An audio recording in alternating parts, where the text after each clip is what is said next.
Behold, Mehrangarh Fort, an architectural marvel that proudly stands as the sentinel of Jodhpur, Rajasthan.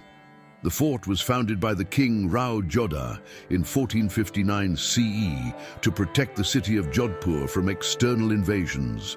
The name Mehrangarh is derived from the combination of two words, Mihir, meaning sun, and Garh, meaning fort. Thus, Mehrangarh translates to the fort of the sun.